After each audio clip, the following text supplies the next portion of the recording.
नमस्कार सर्व शिक्षक मित्रांनो, विद्यार्थी मित्रांनो. आज मराठीच्या नवीन तासिकेमध्ये आपण आलेलो आहोत.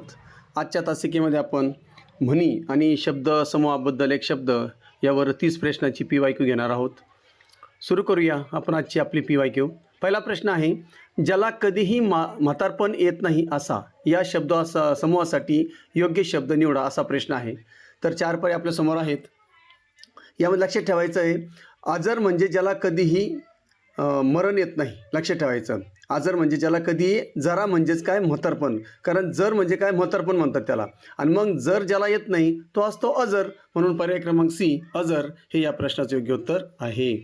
प्रश्न क्रमांक 2 बघा, कौशल्य नसणारा मनुष्य साधनांना दोष देतो या अर्थाची म्हण ओळखा. आपल्याला 4 दिलेल्या या ठिकाणी. तर लक्षात ठेवायचं, ज्याच्याकडे कौशल्य नसतो म्हणजेच काय, स्वतःला एखादी गोष्ट येत नसेल तर त्यातील त्रुटी मान्य न करता परिस्थितीला किंवा साधनांना दोष देणे म्हणजेच नाचता येईना अंगण वाकडे. पर्याय क्रमांक B हे या प्रश्नाचे योग्य उत्तर होणार आहे. तिसरा प्रश्न बघा, दुपारच्या जेवणानंतर घेतलेली अल्पशी निद्रा याला काय म्हणतात? तर दुपारच्या वेळी जेव्हा आपण थोड्या वेळाकरता काही 10 मिनटं 15 मिनटाकरता जी आपण डाव्या कुशीवर जी झोप घेतो त्या झोपण्याला वामकुक्षी असं म्हटलं जातं. म्हणून पर्याय क्रमांक D वामकुक्षी हे या प्रश्नाचं योग्य उत्तर आहे. पुढचा प्रश्न आहे प्रश्न क्रमांक 4, आयत्या बिळात नागोबा किंवा आयत्या बिळावर नागोबा या म्हणीचा योग्य अर्थ कोणता? तर या ठिकाणी 4 पर्याय आपल्या समोर दिलेले आहेत. तर लक्षात ठेवायचं, एखाद्याने कष्ट करून त्यावर केलेल्या गोष्टीवर दुसऱ्याने हक्क सांगायचा किंवा डल्ला मारायचा म्हणजेच काय, हक्क गाजवायचा किंवा त्याचा फायदा उचलायचा किंवा फायदा उठवायचा, यालाच आयत्या बिळात नागोबा किंवा आयत्या बिळावर नागोबा असं म्हटलं जातं. म्हणून पर्याय क्रमांक B दुसऱ्याच्या श्रमाचा फायदा घेणे म्हणजेच आयत्या बिळावर नागोबा असं म्हटलं जातं. म्हणून पर्याय क्रमांक B हे या प्रश्नाचे योग्य उत्तर आहे. त्याच्यानंतर 5वा प्रश्न बघा, ज्याला सीमा नाही असा. आता ज्याला सीमाच नाही म्हणजेच काय, असीम. ज्याला सीमा नसते, मर्यादा नसते. म्हणून पर्याय क्रमांक A असीम हे या प्रश्नाचे योग्य उत्तर आहे. पुढचा प्रश्न बघा, घरोघरी मातीच्या चुली. घरोघरी मातीच्या चुली या ठिकाणी याचं आपल्याला काय करायचं आहे, तर अर्थ शोधायचा आहे. आपल्यासमोर 4 पर्याय दिलेले आहेत. आता जेव्हा सर्व ठिकाणी परिस्थिती सारखी असते म्हणजेच काय, तर सगळ्या ठिकाणी समस्या असेल किंवा काही गोष्टी असतील सगळ्या सारख्या जर असतील तर त्या अर्थातून ही म्हण पुढे आलेली आहे की घरोघरी मातीच्या चुली किंवा पळसाला पाणी 3च, ह्या ज्या म्हणी आहेत ह्या जवळपास सारख्याच अर्थाच्या वापरल्या जातात. म्हणजेच काय, घरोघरी मातीच्या चुली याचाच अर्थ सर्व ठिकाणी परिस्थिती सारखी असणे. पर्याय क्रमांक B. 7वा प्रश्न बघा, 2 नद्या एकत्र मिळण्याचं जे ठिकाण असतं त्याला आपण संगम म्हणतो. काय म्हणतो? संगम. म्हणून पर्याय क्रमांक C संगम हे या प्रश्नाचे योग्य उत्तर आहे. त्यानंतर पुढचा प्रश्न बघा, खाई त्याला खवखवे या म्हणीच्या विरुद्ध अर्थाची म्हण आपल्याला शोधायची आहे. आता सर्वात अगोदर आपल्याला खाई त्याला खवखवे या अर्थाची म्हण काय, याचा अर्थ काय, तर खाई त्याला खवखवे म्हणजे जो वाईट काम करतो त्याला धास्ती वाटते. मग आपल्याला त्याच्या विरुद्ध घ्यायचं आहे. मग त्याच्या विरुद्ध काय येईल, कर नाही त्याला डर कशाला. म्हणून या ठिकाणी पर्याय क्रमांक D कर नाही त्याला डर कशाला ह्या ठिकाणी या खाई त्याला खवखवेच्या विरुद्ध अर्थाची म्हण होणार आहे. म्हणून पर्याय क्रमांक D हे या प्रश्नाचे योग्य उत्तर आहे. पुढचा प्रश्न बघा, ज्याला काहीही माहीत नाही असा शब्द समूहासाठी शब्द आपल्याला ओळखायचा आहे. आता ज्याला काहीच माहीत नाही असा काय, म्हणजे अज्ञानी. ज्याला कसल्याच गोष्टीचं ज्ञान नसतं, काहीच माहिती नसते, त्याला अज्ञानी असं म्हटलं जातं. म्हणून पर्याय क्रमांक C अज्ञानी हे या प्रश्नाचे योग्य उत्तर होईल. पुढचा प्रश्न क्रमांक 10 बघा, शीतावरून भाताची परीक्षा या म्हणीचा योग्य वापर कोठे केला जातो? तर या ठिकाणी लक्षात ठेवायचं, एखाद्या छोट्या भागावरून संपूर्ण समूहाचा किंवा गोष्टीचा अंदाज जेव्हा आपल्याला घ्यायचा असतो तेव्हा शीतावरून भाताची परीक्षा असं म्हटलं जातं. म्हणून पर्याय क्रमांक B संपूर्ण वस्तूची खात्री पटवण्यासाठी एका अंशाची तपासणी करणे. पर्याय क्रमांक B हे या प्रश्नाचे योग्य उत्तर होईल. पुढचा प्रश्न बघा, 11वा प्रश्न, स्वतःचा फायदा पाहणारा याला काय म्हणतात? तर स्वतःचा फायदा पाहणारा जो असतो त्याला स्वार्थी पण म्हणतो आपण किंवा त्याला अप्पलपोट्या असं म्हटलं जातं. जो फक्त स्वतःच्या हिताचा किंवा पोटाचा विचार करतो म्हणून त्याला अप्पलपोट्या, आपलं पोट पाहणारा किंवा स्वार्थी असं म्हटलं जातं. म्हणून पर्याय क्रमांक A अप्पलपोट्या हे या प्रश्नाचे योग्य उत्तर होईल. प्रश्न क्रमांक 12 बघा, हपापाचा माल गपापा म्हणजेच काय, तर या ठिकाणी लोकांना लुबाडून मिळालेला पैसा हा टिकत नसतो. म्हणजे हरामाच्या मार्गाने जो काही आपण पैसा मिळवतो, आपण म्हणतो की सहज म्हणतो हरामाचा पैसा टिकत नसतो. म्हणून या ठिकाणी वाईट मार्गाने मिळवलेली संपत्ती तितक्याच वेगाने ती नष्ट होते, या अर्थाने ही म्हण वापरली जाते. म्हणून पर्याय क्रमांक डी हे या प्रश्नाचे योग्य उत्तर आहे. पुढचा प्रश्न क्रमांक 13 बघा, ज्याला कुणीही शत्रू नाही असा शब्दसमूहाबद्दल आपल्याला शब्द निवडायचा आहे. ज्याला कुणीही शत्रू नाही, ज्याचा शत्रू अद्याप जन्माला आलेला नाही किंवा ज्याला कुणीही शत्रू नाही त्याला अजातशत्रू असं म्हटलं जातं. म्हणून पर्याय क्रमांक बी अजातशत्रू हे या प्रश्नाचे योग्य उत्तर आहे. पुढचा प्रश्न बघा, प्रश्न क्रमांक 14, काखेत कळसा गावाला वळसा ही म्हण केव्हा वापरली जाते? तर लक्षात ठेवायचं, एखादी वस्तू स्वतःजवळ असते परंतु आपण ती विसरून जातो आणि तिचा शोध दुसरीकडे घेत राहतो, तेव्हा त्याला ही म्हण वापरली जाते. म्हणजे ते काय, एखादी वस्तू जवळ असताना ती सर्वत्र शोधणे या अर्थाची म्हण आहे, काखेत कळसा आणि गावाला वळसा. आता जर याच्यासाठी एक चांगलं उदाहरण द्यायचं ठरलं तर बघा, हरणाच्या बेंबीमध्ये कस्तुरी असते परंतु त्या ठिकाणी कस्तुरीच्या शोधात ती सर्वत्र भटकत असते असं म्हटलं जातं. म्हणून या ठिकाणी काखेत कळसा गावाला वळसा म्हणजेच एखादी वस्तू जवळ असताना ती सर्वत्र शोधणे. पर्याय क्रमांक ए हे या प्रश्नाचे योग्य उत्तर आहे. पुढचा प्रश्न 15, पायरी पायरीने केलेला प्रवास किंवा क्रमाने होणारी सुधारणा यासाठी शब्द ओळखा. तर या ठिकाणी चुकून क्रमाक्रमाने हे निवडू नका, कारण क्रमाक्रमाने हे क्रियाविशेषण आहे. एखादी क्रिया कशी घडली तर क्रमाक्रमाने घडली, म्हणजे या ठिकाणी ते क्रियेबद्दल माहिती सांगणारा शब्द आहे. योग्य पर्याय मात्र या ठिकाणी आहे सोपान. सोपान म्हणजे पायरी किंवा टप्प्याटप्प्याने वर जाण्याचा मार्ग. म्हणून पर्याय क्रमांक सी सोपान हे या प्रश्नाचे योग्य उत्तर आहे.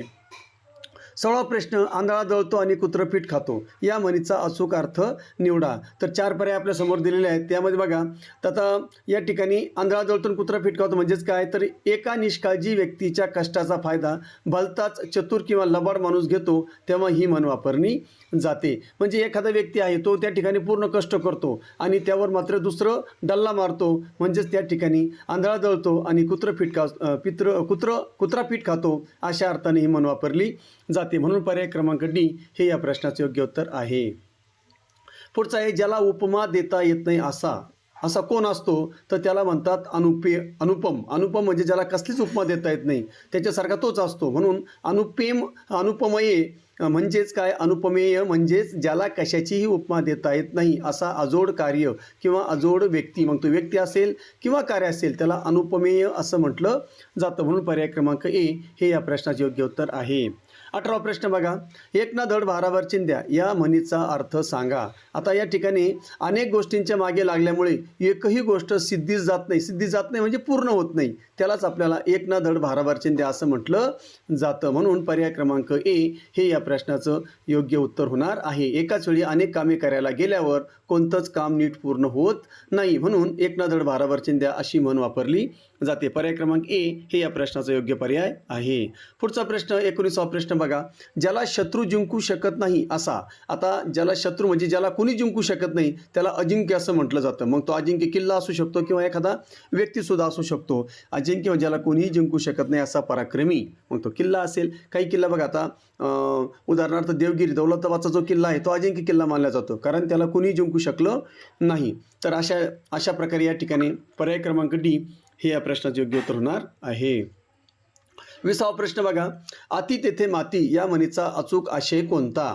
तर या ठिकाणी लक्ष ठेवायचं, कोणतीही चांगली गोष्ट असली तरी तिचा जर आपण अतिवापर केला, अतिरेक वापर जर केला तर त्या ठिकाणी आपल्याला फळ त्या ठिकाणी काय होतं, त्याचं वाईट फळ मिळतं. म्हणजे कोणतीही गोष्टीचा अति म्हणजे एखादा चांगला असेल तर त्याचा चांगुलपणाचा फायदा आपण घेऊ नये, कारण त्याचा शेवट वाईट होतो. म्हणून या ठिकाणी कोणत्याही गोष्टीचा अतिरेक हा शेवटी नुकसानदायक ठरतो, नुकसानीचा ठरतो. पर्याय क्रमांक ए हे या प्रश्नाचं योग्य उत्तर होणार आहे. पुढचा प्रश्न 21, विनामूल्य पाणी मिळवण्याचं ठिकाण. तर लक्षात ठेवायचं, उन्हाळ्यामध्ये शक्यतो रस्त्याच्या कडेला ह्या गोष्टी असतात, तर त्या ठिकाणी पानपोई रस्त्यावरून जाणाऱ्या प्रवाशांसाठी विनामूल्य पाण्याची जी सोय केली जाते त्याला पानपोई असं म्हटलं जातं. पर्याय क्रमांक बी हे या प्रश्नाचा योग्य पर्याय आहे. पुढचा प्रश्न क्रमांक 22, आधीच उल्हास त्यात फाल्गुन मास या म्हणीचा योग्य अर्थ ओळखा.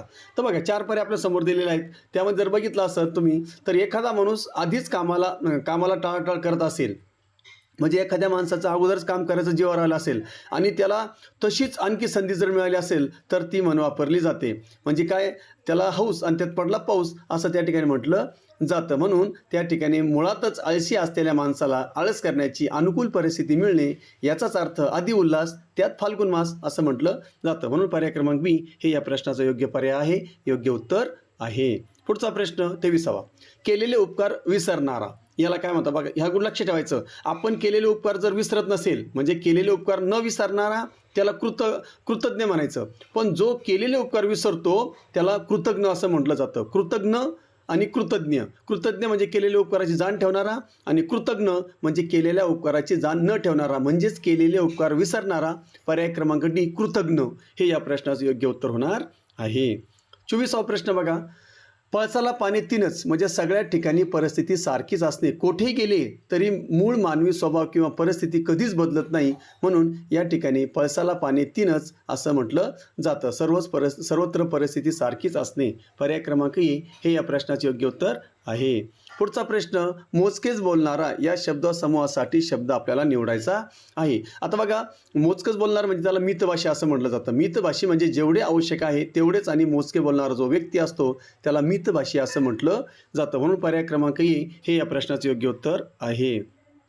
26वा प्रश्न बघा. साखरेचे खाणार त्याला देव देणार या म्हणीचा अर्थ काय. ज्याचं नशीब चांगलं आहे त्याला आपोआपच चांगल्या गोष्टी प्राप्त होतात असा याचा अर्थ होतो. म्हणजेच काय, तर पर्याय क्रमांक बी भाग्यवान माणसाला सर्व काही अनुकूल मिळतं म्हणून त्याला म्हणतात साखरेचे खाणार त्याला देव देणार. पर्याय क्रमांक बी हे या प्रश्नाचे योग्य उत्तर आहे. पुढचा प्रश्न क्रमांक 27 कडे जाऊया. आकाशाकडे झेपावणारा किंवा अतिशय उच्च ध्येय असणारा याला काय म्हटलं जातं. तर याला लक्षात ठेवायचं, या व्यक्तीला महत्त्वाकांक्षी असं म्हटलं जातं. ज्याची ध्येय खूप मोठी असतात त्याला महत्त्वाकांक्षी असं म्हटलं जातं. म्हणून पर्याय क्रमांक सी महत्त्वाकांक्षी हे या प्रश्नाचे योग्य उत्तर होईल. 28वा प्रश्न बघा. उंटावरचा शहाणा या म्हणीचा अर्थ सांगा. आता या ठिकाणी जर बघितलं तुम्ही, प्रत्यक्ष काहीही अनुभव नसताना कुठलंही ज्ञान नसताना परिस्थिती न पाहता मूर्खपणाचे सल्ले देणाऱ्या माणसाला उंटावरचा शहाणा असं म्हटलं जातं. म्हणजे त्याला काही येत नसतो परंतु तो दुसऱ्याला त्या ठिकाणी सल्ले देण्याचं काम करतो म्हणून त्याला मूर्खपणाचा सल्ला देणारा असा म्हटलं जातं. म्हणून पर्याय क्रमांक बी हे या प्रश्नाचा योग्य पर्याय आहे. पुढचा प्रश्न 29वा प्रश्न बघा. केलेली चूक मान्य न करणारा. बघा, केलेली चूक मान्य करणारा जो असतो तो आपण बघितला. पण काही व्यक्ती अशा असतात की केलेली चूक मान्य करत नाही म्हणजे हट्टी स्वभावाचे असतात ते. म्हणून काय, आपली चूक असूनही ती मान्य न करता स्वतःच्याच विचारावर ठाम राहून हट्ट धरणारा म्हणजेच दुराग्रही. पर्याय क्रमांक बी दुराग्रही हे या प्रश्नाचे योग्य उत्तर आहे. आणि शेवटचा प्रश्न. हातचे सोडून पळत्याच्या पाठी लागणे या म्हणीचा योग्य अर्थ ओळखा. म्हणजेच काय, तर जी गोष्ट आपल्या ताब्यात आहे तिचा आनंद न घेता अधिकच्या लोभापुटी किंवा अधिकच्या लोभापायी असलेल्या गोष्टीचेही नुकसान करणे म्हणजेच काय, हातचं सोडून पळत्याच्या मागे लागणे. म्हणजेच काय, हव्यासापोटी आपण जे हातात आहे ते न बघता आणखी कसं मिळेल याच्याकडे आपण त्या ठिकाणी प्रयत्न करतो आणि मग हातचं पण जातं. तर त्या ठिकाणी त्यालाच म्हणतात की मिळालेल्या गोष्टीचा त्याग करून अधिकच्या आशेने नुकसान करून घेणे म्हणजेच पर्याय क्रमांक बी हे या प्रश्नाचं योग्य पर्याय आहे. अशा प्रकारे या ठिकाणी 30 मार्काची जी आपली म्हणी आणि शब्द समूहाबद्दल एक शब्द ही तासिक या ठिकाणी संपलेली आहे.